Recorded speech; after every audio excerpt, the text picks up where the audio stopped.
எபிசோட்ல காவேரி கிட்ட விஜய் கேட்குறாரு, நீ என்னை விட்டு போயிட மாட்டேல காவேரி அப்படிங்கும்போது, நீங்கள் தான் சொன்னீங்க இதான் என்னோட இருக்க பர்த்டே, அதனால நீ நல்லா செலிப்ரேட் பண்ணிக்கோ, நெக்ஸ்ட் இயர்லாம் உன்னை நான் பார்க்க முடியும்னு சொன்னனால தான் நான் நினச்சேன், அப்படி சொன்னால் நீ உடனே போயிடுவியா, என்ன உன்னால என்னை விட்டு இருக்க முடியுமா அப்படின்னு சொல்லிட்டு ரொமான்ஸ் போயிட்டுருக்கு. இனிமேல் தாத்தா சொன்னதை நான் வந்து உண்மையாக்கலாம் முடிவு பண்ணிட்டேன் அப்படின்னு சொல்லியிருக்காரு விஜய்.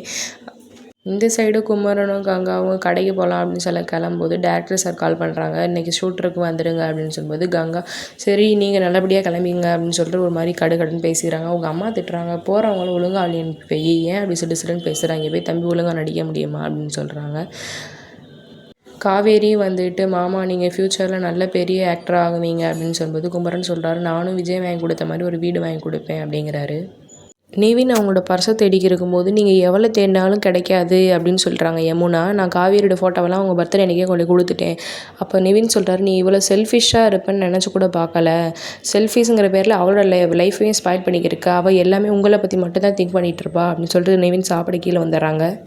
நிவினும் உங்கள் அம்மாவும் சாப்பிட்டுக்க இருக்கும்போது ஹாட் பாக்ஸில் இருக்க எல்லா இடத்துலையும் கொட்டிட்டு நிவினில் இருக்க பிளேட்டில் இருக்கதையும் வாங்கி சாப்பிட்டு நான் தான் செல்ஃபிஸை விட மோசம்னு சொன்னீங்களே அப்படி தான் நான் சாப்பிடுவேன்னு சொல்லிட்டு இன்றைக்கி எபிசோட முடிச்சிடுறாங்க.